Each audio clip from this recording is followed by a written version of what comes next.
രാകേഷ്, ഇത് നമ്മുടെ opening hours ഒന്ന് മൈഫിൻ ഒരു 9:30 to 10:30 ഒരു ഷോ ഉണ്ട് വണ്ണം. ഓക്കെ. അത് നമ്മൾ കൂടുതലും ഗ്ലോബൽ കാര്യങ്ങളും സ്റ്റോക്ക് മാർക്കറ്റ്സും ഇറ്റ്സ് എ ഡെയിലി പ്രോഗ്രാം. അപ്പോൾ അതിൽ നമുക്ക് യൂട്യൂബിൽ നമ്മളത് പബ്ലിഷ് ചെയ്യാൻ നേരത്ത് അതിൻ്റെ പുറകിൽ ഒരുപാട് കമൻസ് വരും. ആ കമൻസിൽ ഒരുപാട് പേര്, അത് പ്രത്യേകിച്ച് നമുക്കറിയാം കോവിഡിന് ശേഷം ഒരുപാട് ന്യൂ കമേഴ്സ് ഉണ്ട് സിസ്റ്റത്തിൽ. അവർക്ക് കൂടുതലും അറിയേണ്ടത്, ഇപ്പോൾ സ്റ്റോക്സിനോട് അവർക്ക് ഇൻട്രസ്റ്റ് ഉണ്ട്. നമുക്ക് സാധാരണ ഇക്വിറ്റി മാർക്കറ്റ് ഇഷ്ടപ്പെട്ടിട്ടാണ് അവർ ഈ പ്രോഗ്രാം ഒക്കെ കാണുന്നത്. ബട്ട് എങ്കിലും അവർക്ക് ജനറലി ഒരു വെൽത്ത് മാനേജ്മെൻറ്റ് അല്ലെങ്കിൽ അവരുടെ സ്വന്തം പൈസ എങ്ങനെ മാനേജ് ചെയ്യണം എന്നുള്ളതിന് വളരെ കൺഫ്യൂഷൻ. അതായത് ഒരുപാട് ടെക്സ്റ്റ് ബുക്ക് തിയോറട്ടിക്കൽ സാധനങ്ങളൊക്കെ വരുന്നെങ്കിലും ഇപ്പോൾ ഞാൻ എസ്പെഷ്യലി ഞാനത് പറയാൻ കാര്യം വെച്ചാൽ, ഒരു ഷോയിൽ ഞാനൊരു കാര്യം പറഞ്ഞിരുന്നു. അതായത് നമ്മൾ ഈ ജീവിതമായിട്ട് റിലേറ്റ് ചെയ്തിട്ടാണല്ലോ ഇൻവെസ്റ്റ്മെൻറ്റ് മണിയും പറയുമ്പോൾ ആൾക്കാർക്ക് ഒന്നുകൂടി കണക്റ്റഡ് ആവും. അപ്പോൾ ഒരു പ്രാവശ്യം ഞാൻ പറഞ്ഞു, ഈ 1993 ഇൻഫോസിസിൻ്റെ IPO വന്നത്. അന്ന് 95 റുപ്പീസാണ് ഒരു ഷെയറിൻ്റെ വില. അന്ന് നമ്മളൊരു 100 ഷെയർ 9,500 മേടിച്ചിരുന്നെങ്കിൽ ഇന്ന് ആ 100 ഷെയർസ് ഏതാണ്ട് 3 lakh ഷെയർസായിരുന്നു. ടോട്ടൽ നമ്മുടെ ഇൻവെസ്റ്റ്മെൻറ്റ് വാല്യൂ ഏതാണ്ട് 45 crores ആയിരുന്നു. നിയർലി 10,000 മാത്രമേ നമ്മൾ ഇൻവെസ്റ്റ് ചെയ്യൂ. അപ്പോൾ 45 crores എന്ന് മാത്രമല്ല, ഇന്ന് ആ 3 lakhs നമുക്ക് ഇയർലി തരാൻ പോകുന്ന ഡിവിഡൻഡ് 1.25 crores ആണ്. അപ്പോൾ ആ 9,500 ആ കാലത്ത്, ഞാൻ പറയുന്ന ഒരു 93 ഞാൻ അന്ന് എൻജിനീയറിംഗ് കോളേജിൽ പഠിക്കുമ്പോൾ ഓൾ ഇന്ത്യ ട്രിപ്പ് ഒരു 10, 14, 20 ദിവസം ഞങ്ങൾ ട്രാവൽ ചെയ്തു. അന്ന് ഞാൻ വീട്ടിൽ നിന്ന് ക്യാരി ചെയ്ത പൈസ ഈ 10,000. ആ 10,000 ആണ് ഇന്നത്തെ ആ 45 കോടിയുടെ ഒരു വില വന്നത്. അന്നെന്ന് പറയുമ്പോൾ ആ 10,000 കൂടാതെ നമ്മുടെ കയ്യിൽ പല പൈസകളും ഉണ്ടായിരുന്നല്ലോ. ചെറിയ രീതിയിലാണെങ്കിലും വീട്ടിൽ നിന്ന് ചോദിച്ചിരുന്നെങ്കിൽ കുറച്ചൊക്കെ കാശ് കിട്ടും. അന്നേ അതൊരു പ്ലാൻ ചെയ്തിരുന്നു എന്നുണ്ടെങ്കിൽ, ഇപ്പോൾ ഞാൻ ഇൻഫോസിസ് ഷെയർ ഹോൾഡർ അല്ല എങ്കിൽ പോലും അന്നേ നമ്മളതൊരു പ്ലാൻ ചെയ്തിരുന്നെങ്കിൽ ഇന്നൊരു ഹ്യൂമങ്കസ് വെൽത്ത് ക്രിയേഷൻ സിസ്റ്റത്തിൽ നടന്നേ എന്നുള്ളത്. കാലം പെട്ടെന്നങ്ങ് പോയി. ഞാനിപ്പോൾ ആലോചിക്കുമ്പോൾ, ഞാൻ ഇന്നും ട്രിപ്പ് പോയ കാര്യങ്ങളൊക്കെ ആലോചിക്കുമ്പോഴേ, അപ്പോൾ അന്നേ നമുക്കൊരു പ്ലാനിങ് അല്ലെങ്കിൽ ഒരു മണി ഡിസൈൻ ചെയ്യുക എന്നൊക്കെ ഉണ്ടായിരുന്നെങ്കിൽ എവിടെ എത്തിയനേന്നല്ല. അപ്പം നമ്മളെപ്പോലത്തെ, എസ്പെഷ്യലി ഞാൻ രാകേഷ് എന്ന് പറയുന്നത് ഇപ്പോൾ മുത്തൂറ്റ് സെക്യൂരിറ്റീസിൻ്റെ CEO ആണ്. ഏതാണ്ട് 26 years cost and management accountant ആണ്. വളരെ ബ്രില്യൻ്റ് ആയിട്ടുള്ള, നമ്മൾ രാവിലെ ഇപ്പോൾ എപ്പോഴും വാക്ക് വേയിലൊക്കെ നമ്മൾ കാണുമ്പോഴും, ഞാൻ ഈ ക്വസ്റ്റ്യൻ എനിക്ക് യൂട്യൂബിൽ വന്നപ്പോഴും ഞാൻ രാകേഷിനെ കുറിച്ച് ആലോചിച്ചു. കാര്യം രാകേഷാണ് ഇതിന് ഏറ്റവും ബെസ്റ്റ്. കാര്യം വെൽത്ത് മാനേജ്മെൻറ്റ് എന്നുള്ള രീതിയിൽ മുത്തൂറ്റ് സെക്യൂരിറ്റീസ് ഇക്വിറ്റി മാർക്കറ്റ്സ് ആണ് കോൺസെൻട്രേറ്റ് ചെയ്യണമെങ്കിലും കുറേ wealth management products, equity products ഉണ്ട്, മ്യൂച്വൽ ഫണ്ട്സ് ഉണ്ട്, ഇൻഷുറൻസ് ഉണ്ട്, ഗോൾഡ് ഉണ്ട്. ഇതെല്ലാം ഗാമ ഓഫ് സർവീസസ്. അതുമാത്രമല്ല ട്രസ്റ്റിൻ്റെ ഒരു പര്യായമാണ് മുത്തൂറ്റ് എന്ന് പറയുന്നൊരു പേര്. വലിയൊരു അസറ്റ് സെൻറ്റർ മാനേജ്മെൻ്റ് ഉണ്ട്, വലിയൊരു ലെഗസിയാണ്. അപ്പോൾ ഞാൻ വിചാരിച്ചു, എന്തെങ്കിലും ഒരു ദിവസം രാകേഷിനെ എനിക്ക് കിട്ടുകയാണെങ്കിൽ രാകേഷിനടുത്ത് ഈ വെൽത്ത് മാനേജ്മെൻറ്റ് എന്താണ്, അതായത് യങ്സ്റ്റേഴ്സ് എങ്ങനെയാണ് ഒരു പേഴ്സണൽ ഫിനാൻസ് അല്ലെങ്കിൽ ഒരു ഗോൾ എത്താൻ വേണ്ടി പ്ലാൻ ചെയ്യേണ്ടത് എന്ന് ചോദിക്കണമെന്ന് എനിക്ക് ആഗ്രഹം ഉണ്ടായിരുന്നു. അവിടെയാണ് എനിക്ക് രാകേഷിൻ്റെ ഒരു ഹെൽപ്പിൻ്റെ ആവശ്യം. Good morning Sooraj. തീർച്ചയായിട്ടും ഈ വെൽത്ത് മാനേജ്മെൻറ്റ് എന്നുള്ളതൊരു വലിയൊരു റെലവൻറ്റ് ആയിട്ടുള്ള സബ്ജക്റ്റ് തന്നെയാണ്. വെൽത്ത് മാനേജ്മെൻറ്റ് ആ ഒരു സബ്ജക്റ്റിലോട്ട് പോകുന്നതിന് മുന്നേ എനിക്ക് തോന്നുന്നു ഒരു ജനറൽ കൺസേൺ എന്ന് പറയുന്നത് managing money is more difficult than making money എന്നുള്ളതാണ് എൻ്റെ ഒരു വ്യൂ ആക്ച്വലി. അത് whether it is a salary class or business class. Okay, managing money എന്നുള്ളൊരു പോയിന്റിലോട്ട് വരുമ്പോഴാണ് എല്ലാവർക്കും ഒരു ഡിഫിക്കൽട്ട് ഹൗ. ഓക്കെ, അപ്പം പല മിസ്റ്റേക്കുകളും നമ്മൾ കാണുന്നത് ഒരു ഇമോഷണൽ ഡിസിഷൻ അതിലേക്ക് വരുമ്പോഴത്തേക്കാണ്. അതർ ദാൻ ഒരു പേഷ്യൻസ് അല്ലെങ്കിൽ ഒരു ദൂരക്കാഴ്ചയോടുകൂടി നമ്മളതിനെ കാണുകയാണെന്നുണ്ടെങ്കിൽ ഈ പറയുന്ന വെൽത്ത് മാനേജ്മെൻറ്റ് വളരെ ഈസിയാണ്. അതൊരു വലിയ റോക്കറ്റ് സയൻസ് ഒന്നും ആയിട്ട് എനിക്ക് തോന്നുന്നില്ല. അതായത് നമ്മളുടെ അലോക്കേഷൻ, ഇങ്ങനെ ഏതൊക്കെ അസറ്റ് ക്ലാസ് വേണം, അത് ഓഫ് കോഴ്സ് നമ്മളുടെ പ്രായം എന്നുള്ളത് ഞാൻ അതിന് വലിയൊരു ക്രൈറ്റീരിയ ആയിട്ട് കാണുന്നില്ല. ഏത് ഏജ് ഗ്രൂപ്പ് ആണെങ്കിൽ പോലും അവരുടെ ഒരു റിസ്ക് അപ്പറ്റൈറ്റ് അല്ലെങ്കിൽ അവരുടെ ഒരു നീഡ് അല്ലെങ്കിൽ ഒരു ഗോള്, പല കാര്യങ്ങളെ ബന്ധപ്പെടുത്തി ആയിരിക്കാം നമ്മളുടെ ആ ഒരു വെൽത്ത് മാനേജ്മെൻറ്റ് മുൻതൂക്കം കൊടുക്കേണ്ടതെന്നുള്ളതാണ്.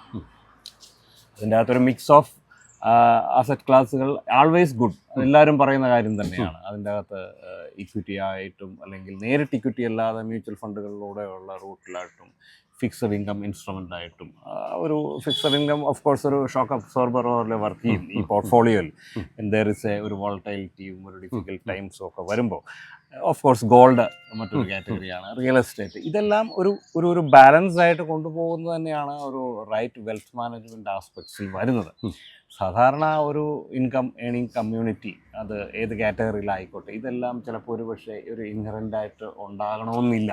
അവിടെയാണ് ഒരു വെൽത്ത് മാനേജറുടെ റോൾ വരുന്നത്.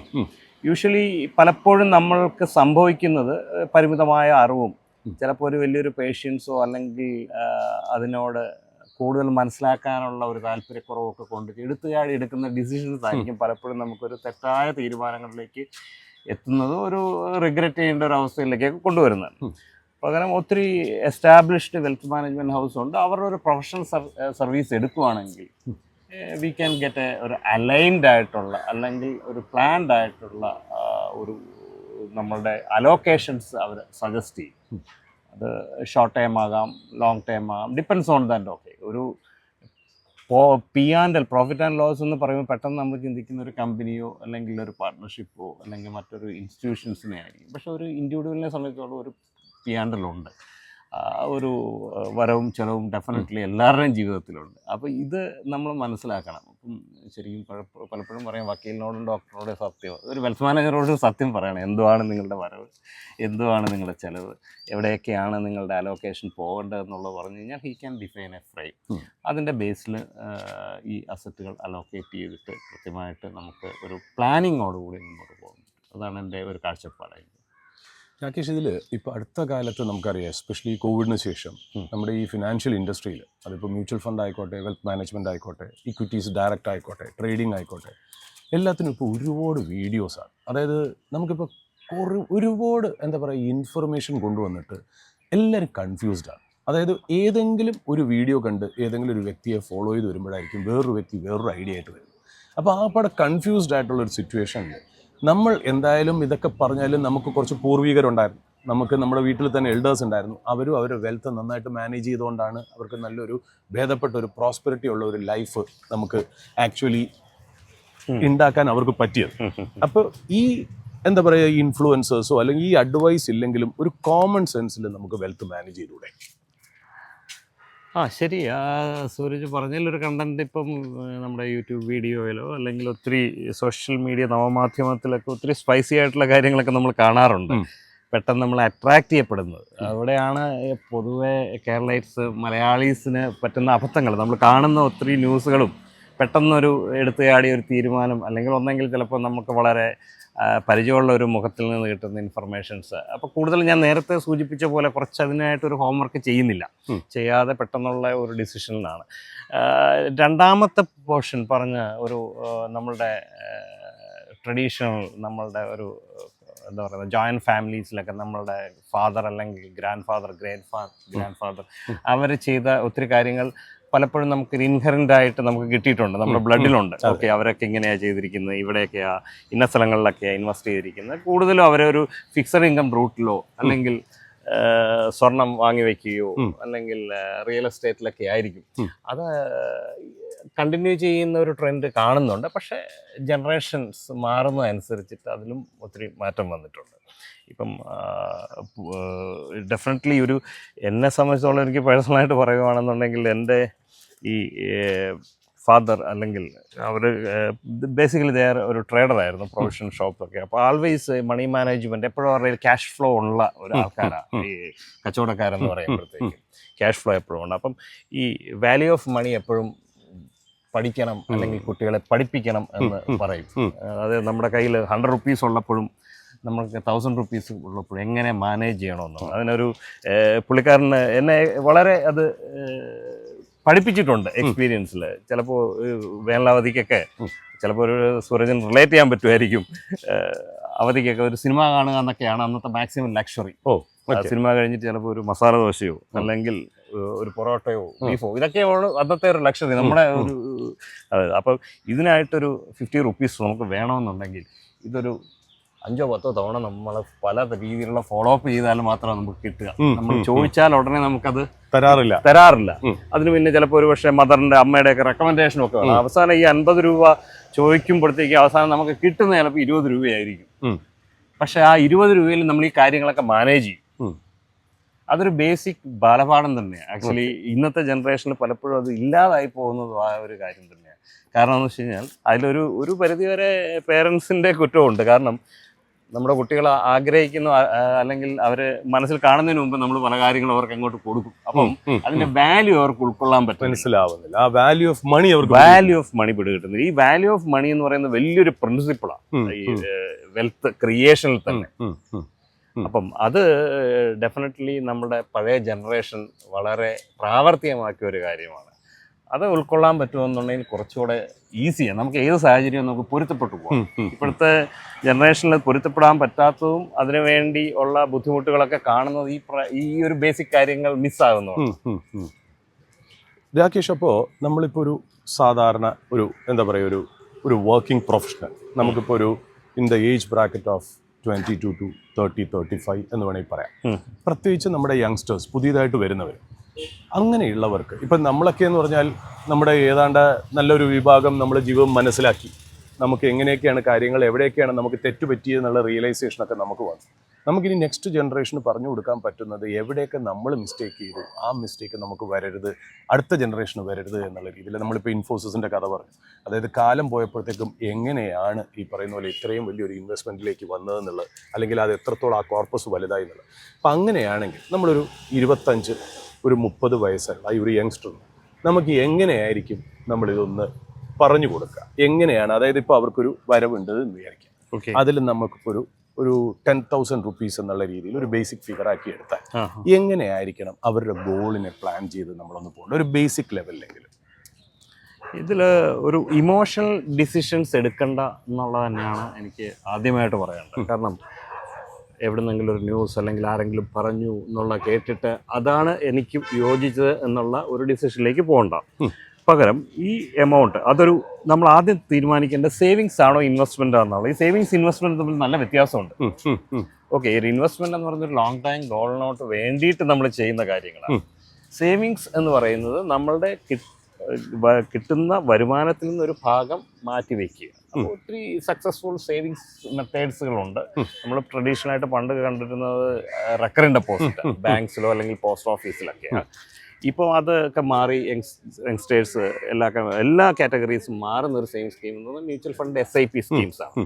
അതിൽ ആ ഒരു കോമ്പൗണ്ടിങ് എഫക്റ്റ് ഉള്ളതുകൊണ്ട് ഒരു ലോങ് പീരീഡിൽ മികച്ച ഒരു റിട്ടേൺസ് അതിൻ്റെ അകത്ത്, ഒരു ഈൽഡ് അതിൻ്റെ അകത്ത് നിന്ന് കിട്ടുന്നുണ്ട്. പലപ്പോഴും അതൊരു പ്രസൻറ്റ് ഫിക്സഡ് ഇൻകം ഇൻസ്ട്രുമെൻറ്റിനേക്കാളും ഇരട്ടിയിലധികം, ഇപ്പം ഫിക്സഡ് ഇൻകം ബാങ്ക്സിൻ്റെ FDയുടെ ഒരു 1 year റേറ്റിനേക്കാൾ ഇരട്ടിയിലധികം കിട്ടുന്ന ഒരു കാഴ്ച നമുക്ക് കാണാവുന്നതാണ്. അങ്ങനെ കപ്പിൾ ഓഫ് ഉണ്ട്. ഗോൾഡിനാണെങ്കിലും ഉണ്ട് ഇതേപോലെ ETF സ്കീമുകളിലൊക്കെ നമുക്ക് SIP മോഡൽ നമുക്ക് ചേരാവുന്നതാണ്.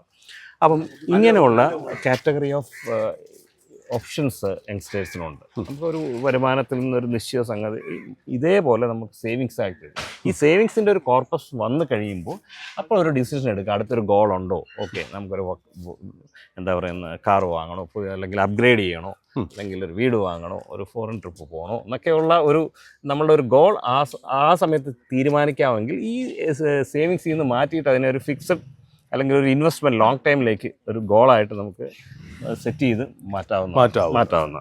രാകേഷ്, അപ്പോൾ ഇപ്പോഴത്തെ ജനറേഷൻ കൂടുതലും ഇക്വിറ്റീസിലേക്കും ട്രേഡിങ്ങിലും പോകുന്നു എന്നുള്ളൊരു ആക്ഷേപമുണ്ട്. ഇപ്പോൾ ഒരുപാട് ക്ലയൻസിന് വലിയൊരു അസറ്റ്സ് അണ്ടർ മാനേജ്മെൻറ്റ് മുത്തൂറ്റ് സെക്യൂരിറ്റീസിലുണ്ട്.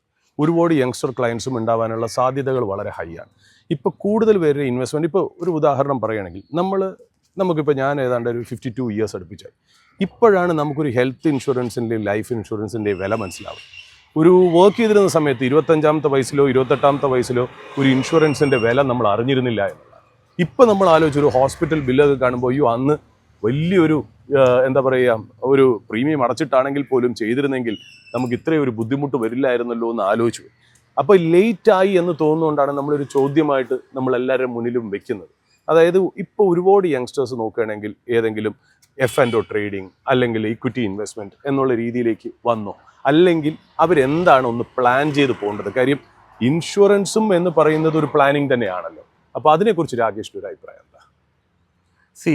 ഇതിൽ ഇൻവെസ്റ്റ്മെൻറ്റും ഇൻഷുറൻസും 2 ആസ്പെക്ട്സ് തന്നെയാണ്. പലപ്പോഴും നമ്മളതിനെ കൂട്ടി കലർത്തി പറയുമെങ്കിൽ തന്നെയും insurance is not an investment, it is a protection from a unexpected risk. അതിപ്പോൾ ലൈഫിലെ റിസ്ക് ആകാം, നമ്മുടെ അസറ്റിൻ്റെ റിസ്ക് ആകാം, ഈവൻ നമ്മളുടെ വെൽത്ത് ക്രിയേഷൻ്റെ റിസ്ക് ആകാം. ഇതെല്ലാം നമുക്ക് പ്രൊട്ടക്റ്റ് ചെയ്യുക എന്നുള്ളതാണ്. പലപ്പോഴും ഇൻഷുറൻസിനെ ഇപ്പോഴും ആൾക്കാർ ഒരു ലക്ഷറി ആയിട്ട് കാണുന്നതാണ്. ആക്ച്വലി അതിൽ ഒരു നീഡ് ഓഫ് ദ ഹവറാണ്. നമ്മൾ ഇൻവെസ്റ്റ്മെന്റ് ചെയ്യുന്ന പോലെ തന്നെ നമുക്ക് അഡിക്വേറ്റ് ഇൻഷുറൻസും വേണം, ലൈഫിലായാലും ഹെൽത്തിലായാലും ഒക്കെ.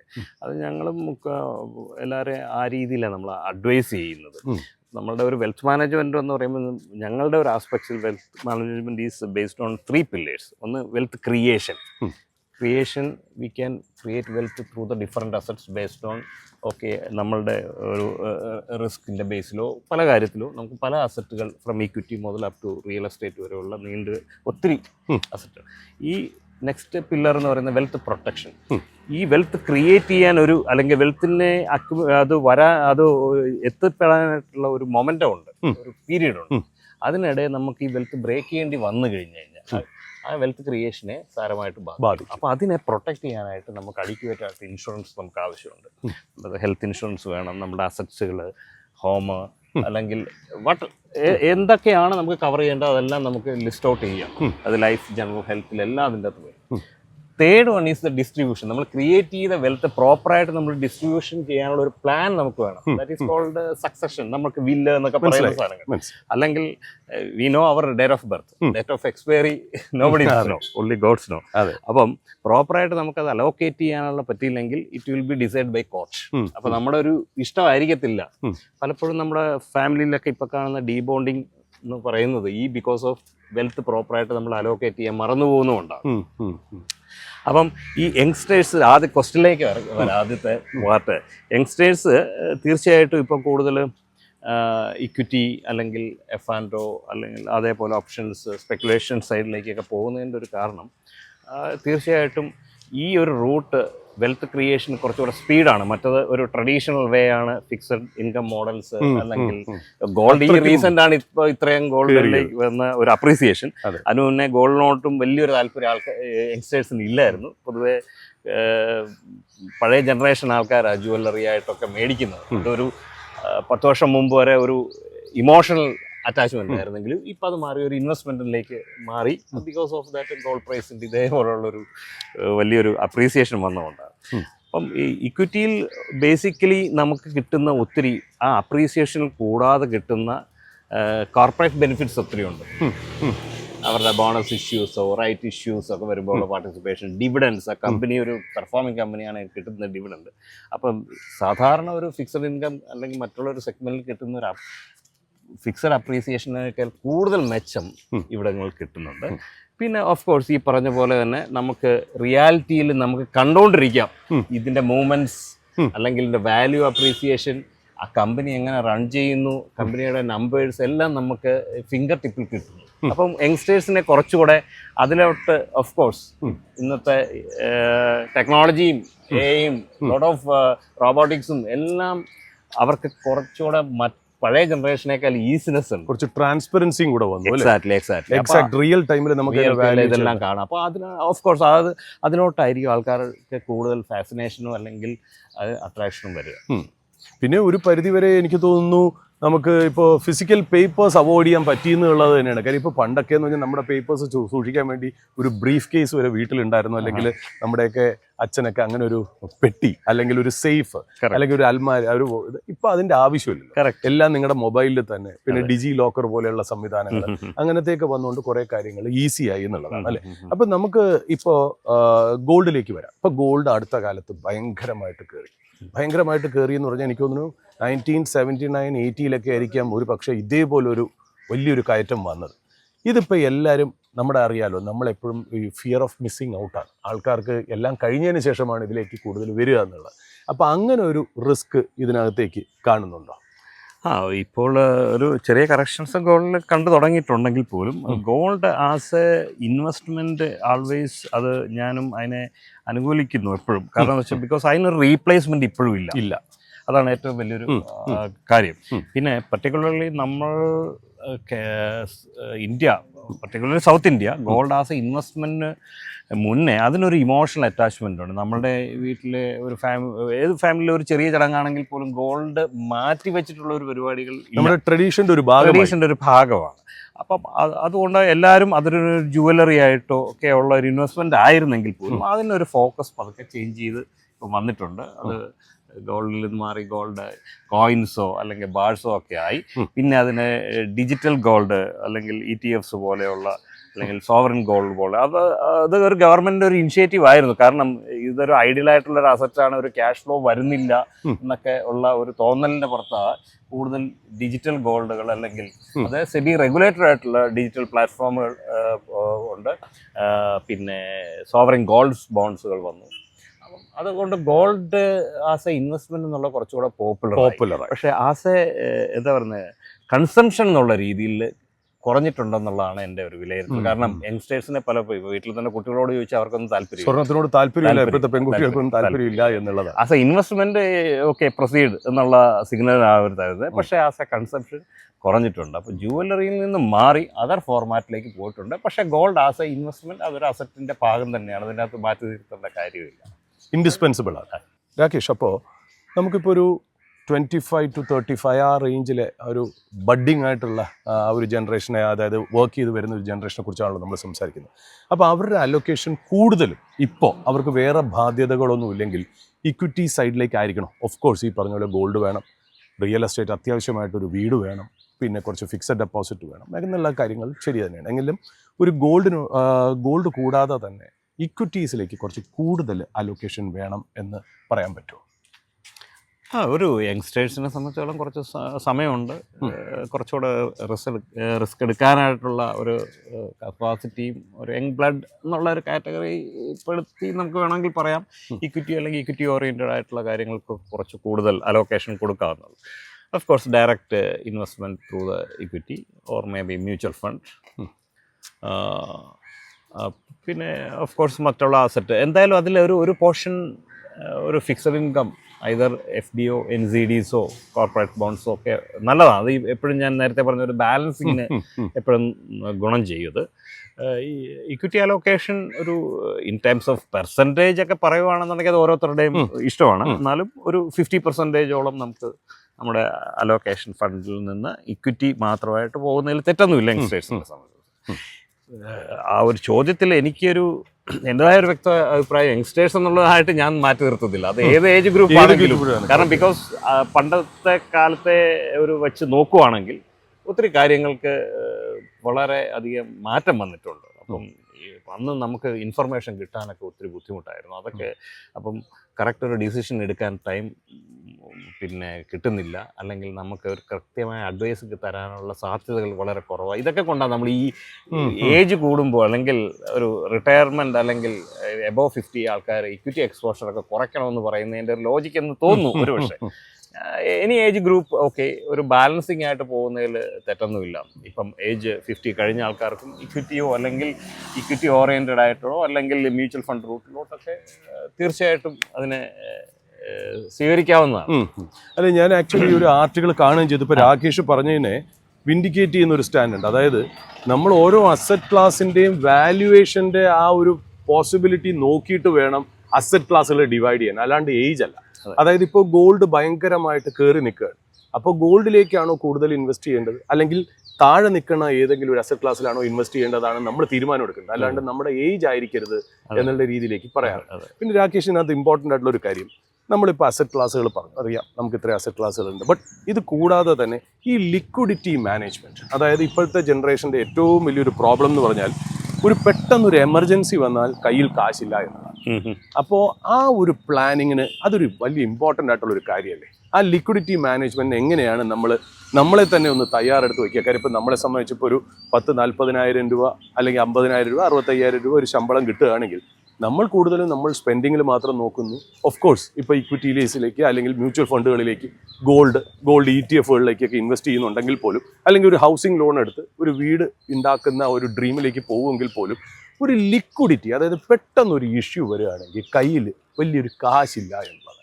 അപ്പോൾ അതൊരു ഇമ്പോർട്ടൻ്റ് ആയിട്ടുള്ള ഒരു ഫാക്ടർ അല്ലേ? അങ്ങനെയാണെങ്കിൽ ഒരാൾ എങ്ങനെയാണ് അതിനെ അപ്രോച്ച് ചെയ്യേണ്ടത്?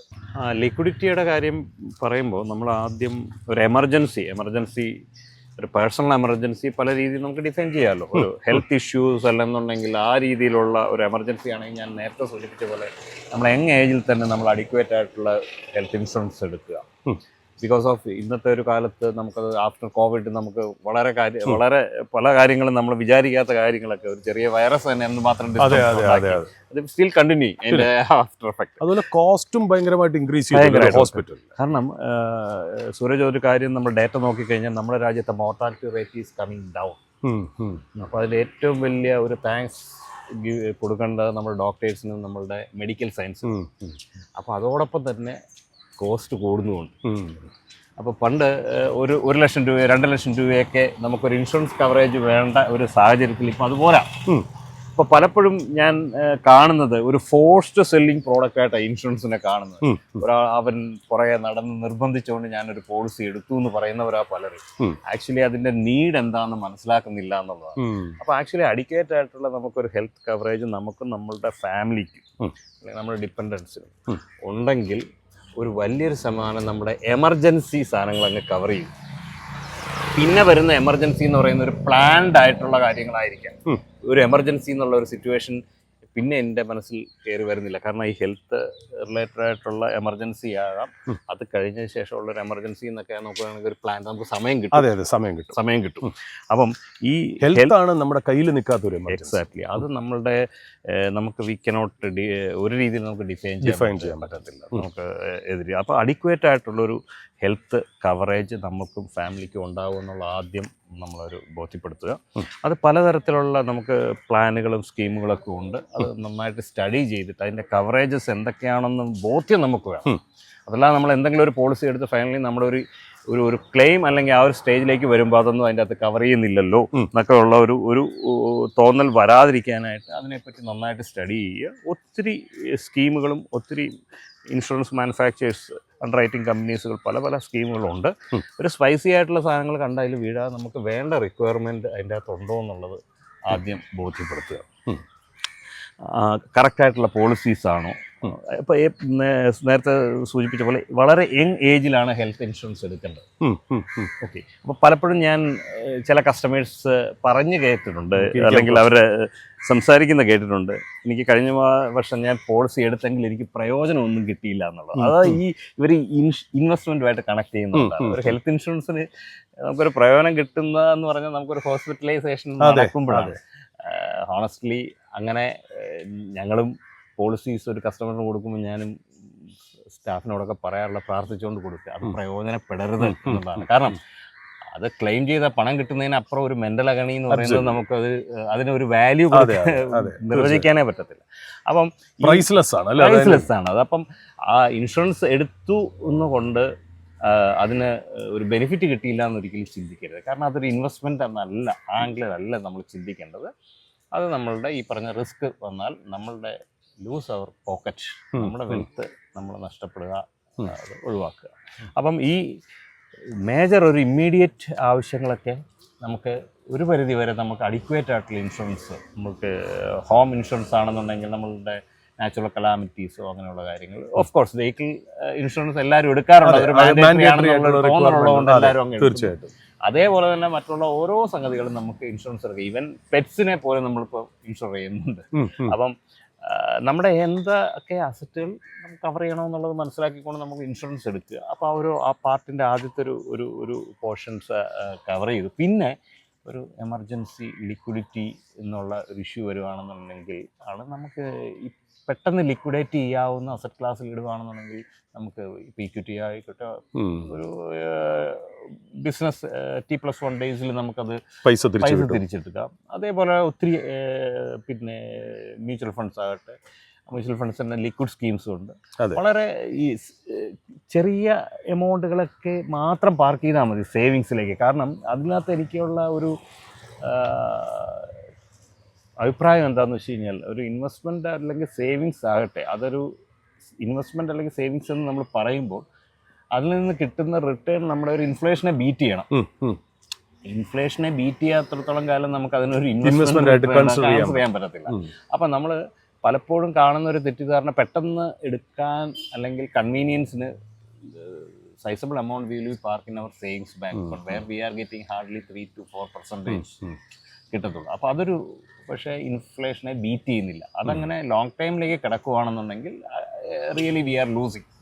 അങ്ങനെയുള്ള ഫണ്ടുകൾ നമ്മൾ പാർക്ക് ചെയ്ത് പെട്ടെന്ന് ലിക്വിഡേറ്റ് ചെയ്യാവുന്ന, അതിനേക്കാളും കൂടുതൽ റിട്ടേൺ കിട്ടുന്ന ഈ പറയുന്ന അസറ്റുകളിലേക്ക് നമ്മൾ അലോക്കേറ്റ് ചെയ്യുക. സോ വി ക്യാൻ ലിക്വിഡേറ്റ് പിന്നെ എമർജൻസി അതർ ദാൻ ഒരു ഹെൽത്ത് അല്ലാത്തൊരു കേസിൽ ഒരു എമർജൻസി വരുവാണെന്നുണ്ടെങ്കിൽ we can liquidate that amount easily. That is what my view on that.